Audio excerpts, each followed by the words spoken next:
ଆଜି ମୁଁ ମଧୁବନ ଜଙ୍ଗଲ, ସୁନ୍ଦରବନ ଜଙ୍ଗଲ ଓ ପକ୍ଷୀପୁର ଜଙ୍ଗଲ ବିଷୟରେ କିଛି କାହାଣୀ କହିବି। ଜଙ୍ଗଲ କହିଲେ ଅନେକ ଗୁଡ଼ିଏ ଛୋଟ ବଡ଼ ଗଛ ଗୁଡ଼ିକୁ ନେଇ ଜଙ୍ଗଲ ସୃଷ୍ଟି। ମଧୁବନ ଜଙ୍ଗଲରେ ଟିକି ଚଢ଼େଇ ରହୁଥାଏ, ଆଉ ସୁନ୍ଦରବନ ଜଙ୍ଗଲରେ କୁନା ଚଢ଼େଇ ରହୁଥାଏ, ଆଉ ପକ୍ଷୀପୁର ଜଙ୍ଗଲରେ କାଳୁ କାଉ ରହୁଥାଏ। କୁନା ଚଢ଼େଇ ମଧୁବନ ଜଙ୍ଗଲରେ ରହୁଥିବା ଟିକି ଚଢ଼େଇକୁ ଭଲ ପାଇଥାଏ, ଆଉ ଟିକି ଚଢ଼େଇ ମଧ୍ୟ କୁନା ଚଢ଼େଇକୁ ଭାରି ଭଲ ପାଉଥାଏ। ହେଲେ ପକ୍ଷୀପୁର ଜଙ୍ଗଲରେ ରହୁଥିବା କାଳୁ କାଉ ଟିକି ଚଢ଼େଇକୁ ଭଲ ପାଉଥାଏ।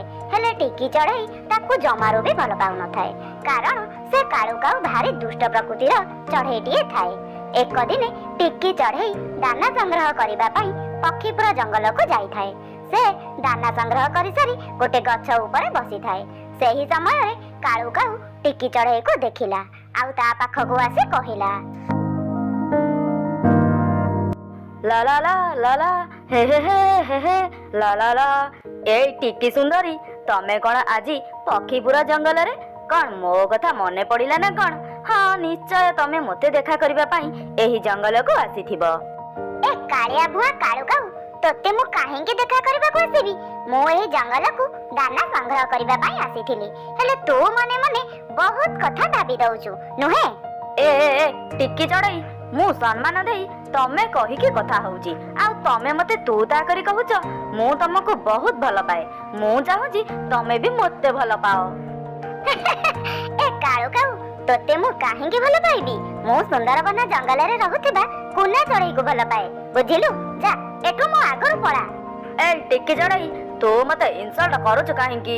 ମୁଁ ତତେ ଆଜି ଜମାରୁ ବି ଛାଡ଼ିବି ନାହିଁ। ଦେଖିବା ତୁ କେମିତି ମଧୁବନ ଜଙ୍ଗଲକୁ ଫେରିବୁ। ତୁ ଆଜିଠୁ ମୋ ପାଖରେ ଏହି ପକ୍ଷୀପୁର ଜଙ୍ଗଲରେ ରହିବୁ। ଚାଲ ଚାଲ ଏବେ ମୋ ଦୋଷାକୁ। କାଳୁ କାଉ ଟିକି ଚଢ଼େଇର କଥା ଶୁଣି ରାଗି ଯାଇ ଟିକି ଚଢ଼େଇକୁ କିଡନାପ କରି ତା ବସା ଘରକୁ ନେଇ ଚାଲିଗଲା, ଆଉ ସେଠାରେ ତାକୁ ବନ୍ଦୀ କରି ରଖିଲା, ଆଉ ତାକୁ ଜଗି ରହିଲା। ସେ ଯେତେବେଳେ ଦାନା ପାଇଁ ଯାଉଥିଲା, ସେତେବେଳେ ସେ ବସା ଘରକୁ ଭଲକି ବନ୍ଦ କରିଦେଇ ଯାଉଥିଲା। ଆରେ କୁନା ଚଢ଼େଇ ବାହାରିଲା ସୁନ୍ଦରବନ ଜଙ୍ଗଲକୁ ଟିକିକୁ ଦେଖା କରିବାକୁ ଯିବା ପାଇଁ। ଯାଉଛି ସୁନ୍ଦରବନ ଜଙ୍ଗଲକୁ ଯିବି, ଟିକି ଚଢ଼େଇକୁ ଟିକେ ଦେଖା କରି ଆସିବି। କେତେ ଦିନ ହେଲାଣି ତା ବସା ଆଡ଼କୁ ମୁଁ ଯାଇ ନାହିଁ। ଟିକି ଟିକି ଟିକି ଚଢ଼େଇ, ଆରେ ଟିକି କଣ ଶୁଣୁନି? କଣ ବସା ଘରେ ସେ ନାହିଁ ନା କଣ? ଯାଏ ଭିତରକୁ। ଟିକି ଟିକି, ଆରେ ଟିକି ତ ବସା ଘରେ ନାହିଁ। ବୋଧେ ଦାନା ଆଣିବାକୁ ଜଙ୍ଗଲ ଭିତରକୁ ଯାଇଥିବ। ମୁଁ ତାକୁ ଏଇଠି ଅପେକ୍ଷା କରି ରହିବି। ସେ ନିଶ୍ଚୟ ବସାକୁ ଫେରିବ, ଆଉ ମୁଁ ତାକୁ ଟିକେ ଦେଖା କରିକି ଏଠୁ ଚାଲିଯିବି। କୁନା ଚଢ଼େଇ ଏମିତି ଭାବି ଟିକିର ବସା ଘରେ ତାକୁ ଅପେକ୍ଷା କରିଲା। ହେଲେ ବହୁତ ସମୟ ବିତିଗଲା ପରେ ବି ଟିକି ତାର ବସାକୁ ଫେରିଲା ନାହିଁ। ଆରେ ବହୁତ ସମୟ ହୋଇଗଲା, ମୁଁ ଏଠାରେ ଟିକିକୁ ଅପେକ୍ଷା କରିଛି, ହେଲେ ଟିକି ଫେରୁନି କାହିଁକି ବସାକୁ? ନା, ଆଉ ଏଠାରେ ଅପେକ୍ଷା କରିହବନି। ଟିକିର କିଛି ଅସୁବିଧା ହୋଇଛି। ଯାଉଛି ତାକୁ ମୁଁ ଖୋଜିବାକୁ ଯିବି।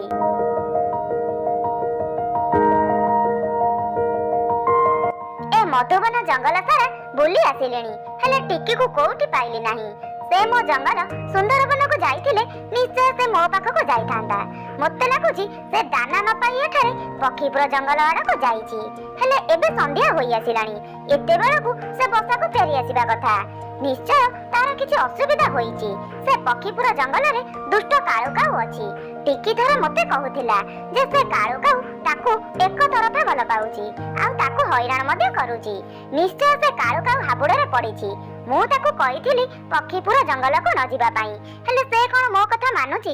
ଯାଉଛି, ଆଉ ଡେରି ନ କରି ପକ୍ଷୀପୁର ଜଙ୍ଗଲକୁ ମୁଁ ଯିବି। କୁନା ଚଢ଼େଇ ଏମିତି କହି ସିଧା ପକ୍ଷୀପୁର ଜଙ୍ଗଲକୁ ଉଡ଼ିଗଲା, ଆଉ ସେଠାରେ ପହଞ୍ଚି ଯାଇ ଦେଖିଲା ଯେ ଗୋଟେ ଗଛ ଉପରେ ଗୋଟେ ଚଢ଼େଇ ବସିଛି। ସେ ତା ପାଖକୁ ଗଲା। ଚଢ଼େଇ, ଏ ଜଙ୍ଗଲକୁ ମୁଁ ନୂଆ ଆସିଛି। ମୋର କାଳୁ କାଉ ପାଖରେ ଗୋଟେ କାମ ଅଛି, ହେଲେ ମୁଁ ତାର ବସା ଘର ଦେଖି ନାହିଁ। ମତେ ଟିକେ ତାର ବସା ଘର ଦେଖେଇଦବ? ହଁ ହଁ, ନିଶ୍ଚୟ ନିଶ୍ଚୟ। ତୁମେ ଏବେ ମୋ ପଛେ ପଛେ ଆସ, ମୁଁ ତାର ବସା ଘର ଦେଖେଇଦେବି। ହେଲେ ସେ କାଳୁ କାଉ ଟିକେ ଦୁଷ୍ଟ ପ୍ରକୃତିର ଚଢ଼େଇ, ତା ସହ ଦେଖି ଚାହିଁ ମୁହଁ ସମ୍ଭାଳିକି କଥା ହବ। ଏବେ ଆସ ଯିବା।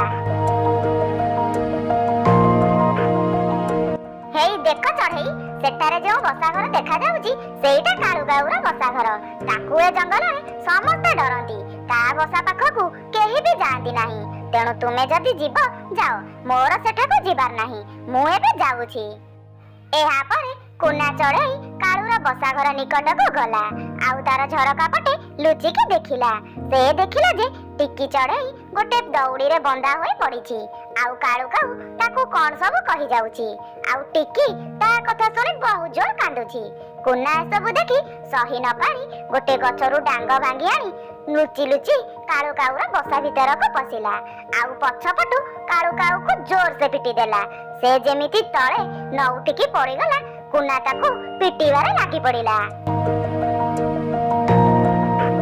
ଦୁଷ୍ଟ କାଳୁ କାଉ, ତୁ ମୋ ପ୍ରେମିକାକୁ ଏଠାରେ କିଡନାପ କରି ରଖିଛୁ। ଜବରଦସ୍ତି ତାକୁ ଭଲ ପାଇବା ପାଇଁ କହୁଛୁ। ତୋର ଏତେ ସାହସ! ତୋତେ ଆଜି ମୁଁ ଜମାରୁ ବି ଛାଡ଼ିବି ନାହିଁ। ତୋ ଗୋଡ଼ ଭାଙ୍ଗିଦେବି ଆଜି। ତୋର ସବୁ ପରକୁ ମୁଁ ଝଡ଼େଇ ଦେବି। ଟିକି, ତୁମେ ଆଦୌ ବ୍ୟସ୍ତ ହୁଅ ନା। ମୁଁ ତୁମକୁ ଏଠାରୁ ନେଇଯିବାକୁ ଆସିଛି। ତୁମର କିଛି ବି ଅସୁବିଧା ହେବ ନାହିଁ। ମର ମର ମର ମର କାଳୁ କାଉ। ଆଉ ଏଠାରୁ ଉଠିଲେ ସିନା ତୁ ଆମର କିଛି କରିବୁ। ଏଇଠି ପଡ଼ିଥା ତୁ। ଟିକି, ଚାଲ ଏବେ ଆମେ ମଧୁବନ ଜଙ୍ଗଲକୁ ଫେରିଯିବା। କୁନା, ତୁମକୁ ବହୁତ ବହୁତ ଧନ୍ୟବାଦ। ତୁମେ ମତେ ଏ ଦୁଷ୍ଟ କାଳୁ କାଉ କବଳରୁ ବଞ୍ଚେଇ ଦେଲ। ଏ କାଳୁ କାଉ, ମୁଁ ତତେ କେବେ ବି ଭଲ ପାଇବି ନାହିଁ, ବୁଝିଲୁ? Bye bye. ଏଇଠି ପଡ଼ିଥା ଆଉ ତୋର କଲାକର୍ମ ପାଇଁ ପଶ୍ଚାତାପ କରୁଥା। ଏହାପରେ କୁନା ଆଉ ଟିକି ପକ୍ଷୀପୁର ଜଙ୍ଗଲରୁ ବାହାରି ଉଡ଼ି ଚାଲିଗଲେ ମଧୁବନ ଜଙ୍ଗଲକୁ। ତାପରେ କୁନା ଆଉ ଟିକିକୁ ଏକା ଛାଡ଼ିଲା ନାହିଁ। ଦୁଇ ଜଣ ସାଙ୍ଗ ହୋଇ ସବୁଦିନ ପାଇଁ ଏକାଠି ରହିଲେ। ସେ ଦୁଇ ଜଣ ଆଉ କେବେ ବି ପକ୍ଷୀପୁର ଜଙ୍ଗଲକୁ ଗଲେ ନାହିଁ। ତୁ କେମିତି କଣ ହଠାତ୍ ଧଳା ହୋଇଗଲୁ? ମୋତେ ବି ଟିକେ କହ। ମୁଁ ବି ଟିକେ ତୋ ଭଳି ସୁନ୍ଦର ଦେଖାଯିବାକୁ ଚାହେଁ। କହ କହ, ଟିକେ ମତେ ଟିକେ କହରେ। ମୁଁ ଟିକେ ଧଳା ହୋଇଗଲେ ଆମ ଜଙ୍ଗଲର ଟିକି ଚଢ଼େଇକୁ ଲାଇନ ମାରିବି। ମୁଁ ସିନା ଟିକେ ସୁନ୍ଦର ଦେଖାଗଲେ ଯାଇ ସେ ମୋତେ ଟିକେ ଭଲ ପାଇବ। କାଳୁ କାଉ, ତୁ କେବେ ଧଳା ହୋଇପାରିବୁ ନାହିଁ। ଟିକି ଚଢ଼େଇ ହିଁ ମୋତେ ଧଳା କରିଛି। ସେ ମୋତେ କିଛି ଉପାୟ ବତାଇଥିଲା। ଆଉ ମୁଁ ସେ ସବୁକୁ ମାରି ହୋଇ ଧଳା ହୋଇଯାଇଛି। ସେ ତତେ ପସନ୍ଦ କରେ ନାହିଁ। ଆଉ ସେ ତତେ କେବେ ବି ମୋ ଭଳି ଗୋରା କରିବ ନାହିଁ। ଶୁଣ ଶୁଣ, ଆରେ ଆରେ ଶୁଣ ଶୁଣ ଧଳା କାଉ। ଏ ଧଳା କାଉର ଭାରି ଭାଉ ହୋଇଗଲାଣି। ଟିକେ ନ କହିବ ନାହିଁ। ୟା ପାଖରୁ ହେଲେ ଚାଲାକ କରି ମୁଁ ବୁଝିଥାନ୍ତି କେମିତି ଧଳା ହେବାକୁ ହେବ, କଣ କରିବାକୁ ପଡ଼ିବ। ହେଲେ ମୁଁ ତ ତାକୁ ଡାକୁ ଡାକୁ ସେ ଏଠାରୁ ଚାଲିଗଲା। କଣ କରିବି ଏବେ ମୁଁ? ଏ ଧଳା କାଉ ଭଳି ମୁଁ କେମିତି ଧଳା ହୋଇବି? ଏ କାଳିଆ ପରକୁ ଦେଖି ଟିକି ମତେ କେବେ ବି ଭଲ ପାଇବ ନାହିଁ। ସେ ନିଶ୍ଚୟ ସେ ଧଳା କାଉକୁ ଭଲ ପାଇବ। ଏ କାଉ ବି କଳା ଥିଲା, ହେଲେ ଟିକି ତାକୁ କେମିତି ଧଳା କରିଦେଲା କେଜାଣି?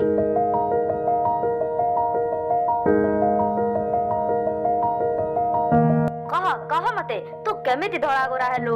ଆଜି ଯଦି ତୁ ମତେ କହିବୁନି କେମିତି ଧଳା ହେଲୁ ବୋଲି, ତାହେଲେ ମୁଁ ତତେ ଏଠୁ କୋଉଠିକି ବି ଯିବାକୁ ଦେବିନି। ତତେ ଆଜି ପିଟି ପିଟି ତୋର ସବୁ ପର ଝଡ଼େଇ ଦେବି। ଆଉ ତତେ ମୁଁ ଧଳାରୁ ପୁଣି କଳା କରିଦେବି। ଧଳା କାଉ, ତତେ ଆଜି ମୁଁ ମାରି ପକେଇବି। ଆରେ ରହ ରହ କାଳୁ କାଉ, ତାକୁ କାହିଁକି ଏମିତି ପିଟୁଛୁ? ଛାଡ ଛାଡ ତାକୁ। ଧଳା କାଉ ମରିଯିବ, ତାକୁ ଛାଡ। ଟିକି ଚଢ଼େଇ, ହେଇ ଦେଖ, ତୋ କଥାରେ ମୁଁ ତାକୁ ଛାଡ଼ିଦେଲି। ହେଲେ ସେ କେମିତି କଳାରୁ ଧଳା ହେଲା ମୋତେ ବି ତୁ କହ। ମୁଁ ବି ତାପରି ଧଳା ଗୋରା ହେବି। ଯଦି ତୁ ମତେ ନ କହୁ ତାହେଲେ ତୁମ ଦୁଇ ଜଣକୁ ସାଙ୍ଗ କରି ପିଟିବି। ତୁ ତାକୁ କାହିଁକି ଭଲ ପାଉଛୁ? ସେ ଧଳା ହୋଇଯାଇଛି ବୋଲି ନା? ସେମିତି ହୋଇପାରିବ ନାହିଁ। ଖାଲି ମୋତେ ତୁ ଭଲ ପାଇବୁ। ଯଦି କାହାକୁ ଭଲ ପାଉ ତାହେଲେ ମୁଁ ଏଇ ଧଳା କାଉକୁ ପିଟି ପିଟି ମାରିଦେବି। କାଳୁ କାଉ, ତୋର କାହିଁକି ତା ଉପରେ ଏତେ ଈର୍ଷା ହଉଛି? ମୁଁ ତାର ରୂପକୁ ନୁହେଁ, ତା ଗୁଣକୁ ଭଲ ପାଏ। ମୁଁ ତାକୁ ପ୍ରଥମେ ଭଲ ପାଇଥିଲି, ତାପରେ ଏବେ ମୁଁ ତାକୁ ଗୋରା କରିଦେଇଛି। ଜବରଦସ୍ତି କାହା ପାଖରୁ ଭଲ ପାଇବା ଆଶା କରାଯାଏନି। ହେଲା, ଭଲ ପାଇବା ତ ଆପେ ଆପେ ହୋଇଯାଏ।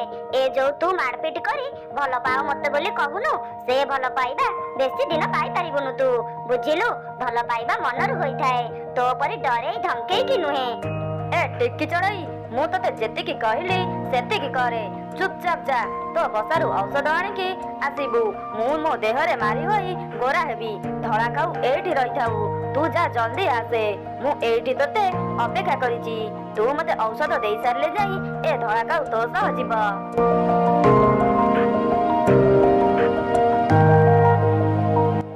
ସେ କାଳିଆ ଭୁଆଁ କାଳୁ କାଉକୁ ପାନେ ଦବାକୁ ହେବ। ସେ ଆଜି ଯାହା କଲା କିଛି ବି ଠିକ କଲାନି। ତାକୁ ମୁଁ ଆଜି ଉଚିତ ଦଣ୍ଡ ଦେବି। ତାର କଲା କର୍ମର ଫଳ ପାଇବ ସେ। ଆଜି ବେଶୀ ଗୁଣ୍ଡାଗିରି କରୁଛି। ଗୋରା ହବୁ ନୁହେଁ। କାଳୁ କାଉ ତୋତେ ଆଜି ମୁଁ ପାନେ ଦେଇକି ଛାଡ଼ିବି। ତୁ ମୋ ଧଳା କାଉକୁ ପିଟିଛୁ ନା?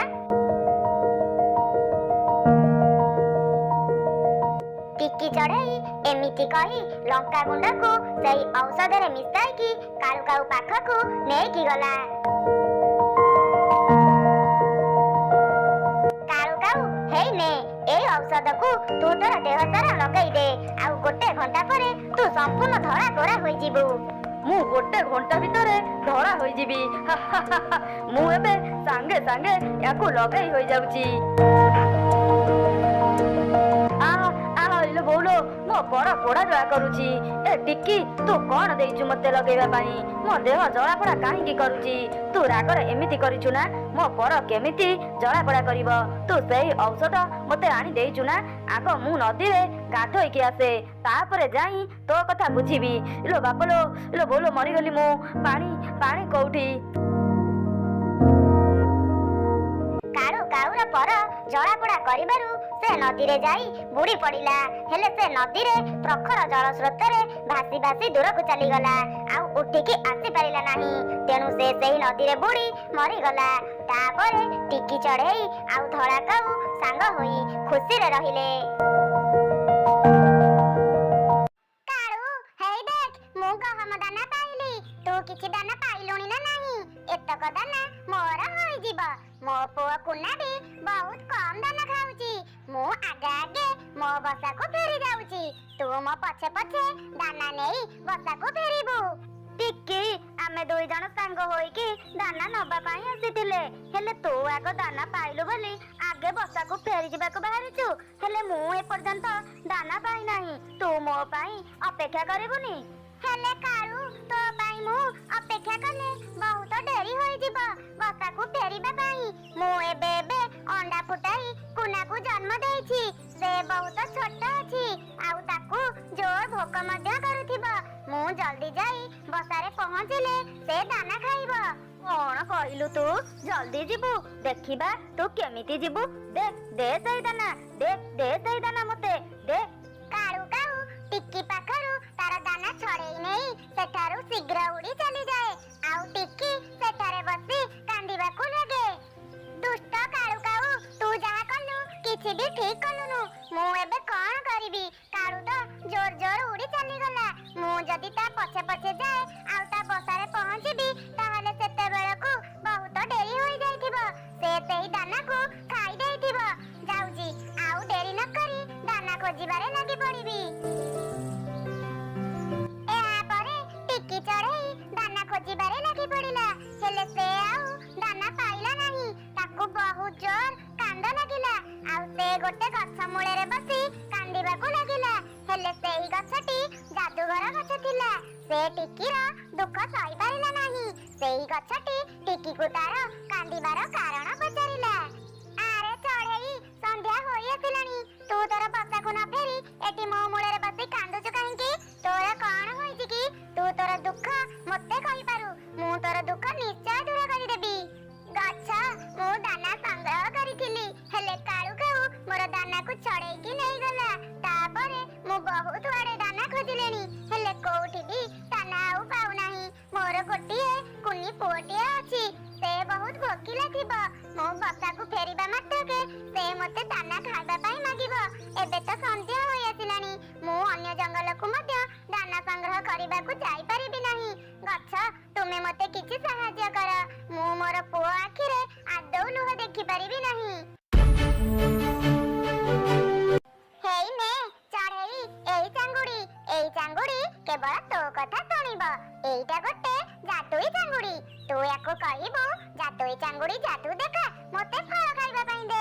ଏହି ଚାଙ୍ଗୁଡ଼ି କେବଳ ଫଳ ହିଁ ଖାଇବା ପାଇଁ ଦବ, ଅନ୍ୟ କିଛି ବି ନୁହେଁ। ତୁ ଏହି ଫଳ ଚାଙ୍ଗୁଡ଼ିକୁ ଯେତେବେଳେ ଫଳ ମାଗିବୁ, ସେ ସେତେବେଳେ ସଙ୍ଗେ ସଙ୍ଗେ ଫଳ ଖାଇବା ପାଇଁ ଦବ। ହେଲେ ଯଦି କେବେ ଏହି ଚାଙ୍ଗୁଡ଼ି ତୋ ପାଖରୁ ହଜିଯାଏ, ତେବେ ତୁ ତାକୁ କହିବୁ, ଜାଦୁଇ ଚାଙ୍ଗୁଡ଼ି ଜାଦୁ ଦେଖା, ଜଲ୍ଦି ମୋ ପାଖରେ ଆସି ପହଞ୍ଚି ଯା। ସେ ସାଙ୍ଗେ ସାଙ୍ଗେ ତୋ ପାଖକୁ ପଳାଇ ଆସିବ। ଯଦି ଏହି ଚାଙ୍ଗୁଡ଼ି ତୋ ପାଖରୁ ଚୋରି ହୋଇଯାଏ, ତେବେ ତୁ କହିବୁ, ଜାଦୁଇ ଚାଙ୍ଗୁଡ଼ି ଜାଦୁ ଦେଖା, ଯିଏ ତୋତେ ଚୋରି କରି ନେଇଛି ତାକୁ ବହେ ମାଡ଼ ମାରେ। ସେ ଚୋର ଏହି ଚାଙ୍ଗୁଡ଼ି ପାଖରୁ ମାଡ଼ ଖାଇ ନିଜେ ଆଣିକି ତୋତେ ଏହି ଚାଙ୍ଗୁଡ଼ିକୁ ଫେରାଇ ଦେଇଯିବ।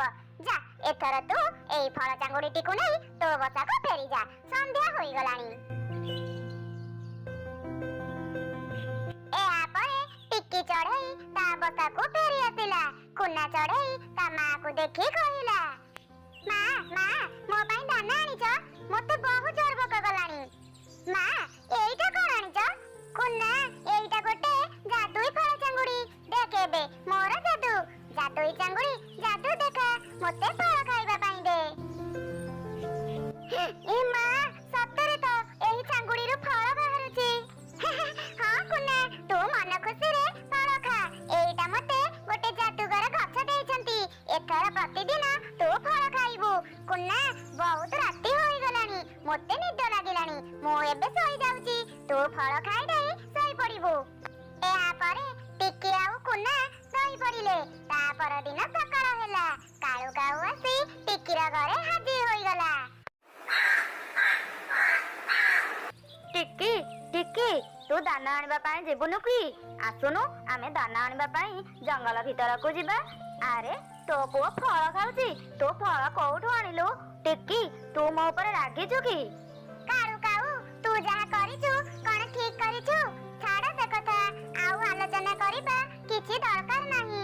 ସେହି ଜଙ୍ଗଲରେ ଗୋଟେ ଜାଦୁଇ ଗଛ ମୋ ଦୁଃଖ ସହି ନ ପାରି ମତେ ଏହି ଜାଦୁଇ ଫଳ ଚାଙ୍ଗୁଡି ଦେଇଛନ୍ତି।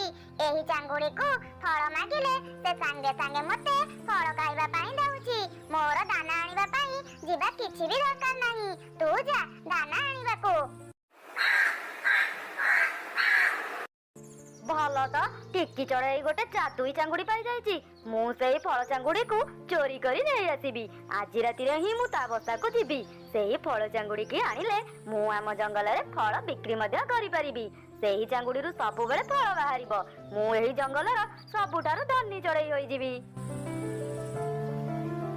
ଏହାପରେ କାଳୁ କାଉ ଜଙ୍ଗଲ ଭିତରକୁ ଉଡ଼ିଗଲା ଦାନା ଆଣିବା ପାଇଁ। ତାପରେ ସେଦିନ ରାତି ହୋଇଗଲା। କାଳୁ କାଉ ସିଧା ବାହାରି ପଡ଼ିଲା ଟିକିର ବସାକୁ। ସେ ସେଠାରେ ପହଞ୍ଚି ଦେଖିଲା ଟିକି ଆଉ କୁନା ଶୋଇ ପଡ଼ିଛନ୍ତି। କାଳୁ କାଉ ସେହି ଫଳ ଚାଙ୍ଗୁଡିଟିକୁ ଚୋରି କରି ନେଇ ଚାଲିଗଲା। ତା ପରଦିନ ସକାଳ ହେଲା। ଟିକି କୁନା ଉଠି ପଡ଼ିଲେ। କୁନା ହଠାତ୍ ଦେଖିଲା ଯେ ଫଳ ଚାଙ୍ଗୁଡିଟି ତାଙ୍କ ବସାରେ ନାହିଁ। ମା ମା ଆମ ଫଳ ଚାଙ୍ଗୁଡି କୁଆଡ଼େ ଗଲା? କାଲି ରାତିରେ ତ ଥିଲା। ମା ଆମେ ଶୋଇ ପଡ଼ିଲା ପରେ କିଏ ଆମ ଚାଙ୍ଗୁଡିକୁ ଚୋରି କରି ନେଇ ଯାଇଛି ନିଶ୍ଚୟ।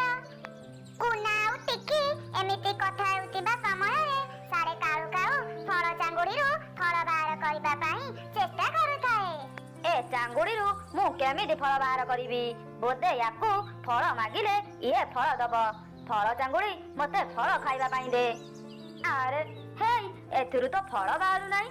ମୁଁ ୟାକୁ ଚୋରି କରି ଆଣିଲି, ହେଲେ ଟିକି ତ କେବେ ମିଛ କହିନଥିବ ମତେ। ଏଥିରୁ ନିଶ୍ଚୟ ଫଳ ବାହାରୁଥିବ, ହେଲେ କେମିତି ବାହାର କରିବି ଫଳ ମୁଁ? ବାହାର ଫଳ। ହେସ୍ତେରିକା, ଏଥିରୁ ତ ଫଳ ଜମାରୁ ବାହାରୁ ନାହିଁ। ମତେ ଜୋର ଭୋକ କଲାଣି, ମୁଁ ଏବେ କଣ ଖାଇବି? ଦେଖ କୁନା, ସେ ଚୋରକୁ ମୁଁ ଏବେ ପାନେ ଦଉଛି। ସେ ଆପେ ଆପେ ଆଣି ଆମ ବସାରେ ସେଇ ଫଳ ଚାଙ୍ଗୁଡିକୁ ଫେରାଇ ଦେଇଯିବ। ଜାଦୁଇ ଚାଙ୍ଗୁଡି ଜାଦୁ ଦେଖା, ତୋତେ ଯିଏ ଚୋରି କରି ନେଇଛି ତାକୁ ବହେ ମାଡ ମାରେ। ଏଲୋ ବାପଲୋ, ଏଲୋ ବୋଉଲୋ, ଏଲୋ ମାଲୋ, ଏ ଫଳ ଚାଙ୍ଗୁଡିରୁ କଣ ମାଡ ବାହାରୁଛି? ଫଳ ବଦଳରେ ମାଡ, ଇଲୋ ମାଲୋ, ମାରି ପକେଇଲେଲୋ। ରହ ଏ ଫଳ ଚାଙ୍ଗୁଡି ରହିଯା, ମତେ କାହିଁକି ମାରୁଛୁ? ମୋର ଭୁଲ ହୋଇଯାଇଛି, ତୋତେ ଚୋରି କରି ଆଣି। ରହିଯା ଫଳ ଚାଙ୍ଗୁଡି। କାଳୁ କାଉ ଫଳ ଚାଙ୍ଗୁଡି ପାଖରୁ ମାଡ ଖାଇ ସିଧା ଟିକି ଚଢେଇ ପାଖକୁ ଦୌଡ଼ିଲା। ସେଇ ଫଳ ଚାଙ୍ଗୁଡି ମଧ୍ୟ ତା ପଛେ ପଛେ ଗୋଡ଼ାଇଲା। କାଳୁ କାଉ ସିଧା ଯାଇ ଟିକି ଚଢେଇର ବସାରେ ପହଞ୍ଚିଗଲା। ଟିକି ମତେ ବଞ୍ଚା ଏ ଫଳ ଚାଙ୍ଗୁଡି କବଳରୁ। ଟିକି ମାର ଫଳ ଚାଙ୍ଗୁଡି, କାଳୁ କାଉକୁ ଜୋର ମାର। ଫଳ ଚାଙ୍ଗୁଡି ରହିଯା। କାଳୁ କାଉ ତୁ ତାହେଲେ ମୋ ଫଳ ଚାଙ୍ଗୁଡିକୁ ଚୋରି କରି ନେଇଥିଲୁ। ଟିକି ମୋର ଭୁଲ ହୋଇଯାଇଛି। ତୋ ଜାଦୁଇ ଫଳ ଚାଙ୍ଗୁଡିକୁ ଚୋରି କରି ନେଇ ମୁଁ ଚୋରି କରିବାର ଉଚିତ ଶାସ୍ତି ପାଇଲି। ଆଉ ଏମିତି ଭୁଲ ମୁଁ କେବେ ବି କରିବି ନାହିଁ। ବାପରେ ବାପ, ଏଥର ଟିକି ତୁ ତୋର ଫଳ ଚାଙ୍ଗୁଡିକୁ ରଖ, ମୁଁ ଏଥର ଯାଉଛି। କାଳୁ କାଉ ପାନେ ପାଇଲା। ମା ଏଥର ତୁ ମତେ ଫଳ ଖାଇବା ପାଇଁ ଦେ। ଆଉ ତୁ ବି ଭୋକିଲା ଅଛୁ, ଆମେ ଦୁଇ ଜଣ ଫଳ ଖାଇବା। ବହୁତ ଗୁଡିଏ ଫଳ ତୁ ଏଇ ଚାଙ୍ଗୁଡିରୁ ବାହାର କର।